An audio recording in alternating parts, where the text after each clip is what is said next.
ধরা পড়ল নৌকার অসামাজিক কাজ। আবাসিক হোটেল রেখে এবার এরা বেছে নিল নৌকা।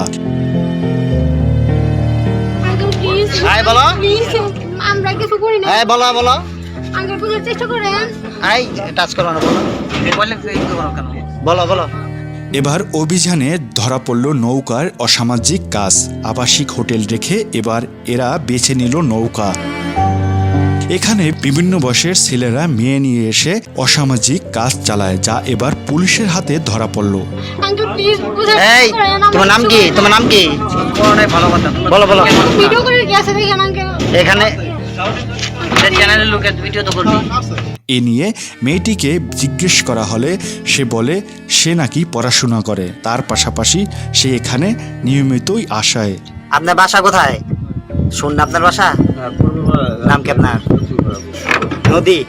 জনপ্রতি ৩০০ টাকা দেয়, তাই একসাথে ৩ থেকে ৪ জন নিয়ে নৌকা ভাড়া করে এসেছে। প্রায় সে এখানে আসে।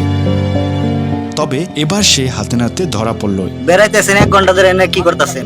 আপনার বাসা কোথায়? শুননা কোন পাড়া? নাম কি? এলাকার মানুষও পুলিশের সহযোগিতায় এই অভিযান সম্ভব হলো।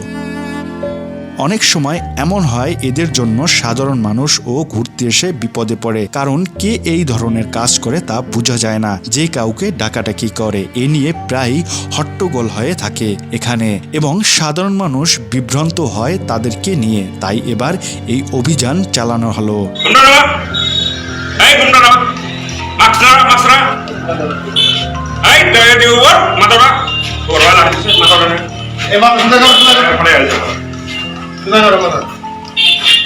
জানা যায় টাঙ্গাইল থেকে আসে এরা, এবং অনেক সময় এমনও হয় একটানা ৫ থেকে ৬ দিন এরা এই নৌকার মধ্যে থাকে এবং এই অসামাজিক কাজ করে থাকে, যা সবার নজরে আসে।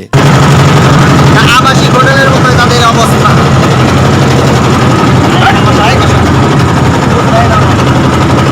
গ্রামবাসী জানায় তাদের কারণে তারা এখানে ঘুরতে আসতে পারে না। সব সময় তারা এমন সব অঙ্গভঙ্গি করে পরিবার নিয়ে এখানে আসাই যায় না।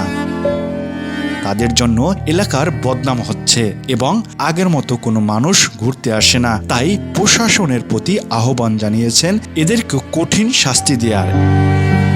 এরা সামাজিক পরিবেশ নষ্ট করছে, ভবিষ্যতে যেন আর এমন না করতে পারে সেই আহ্বান জানিয়েছেন সবাই।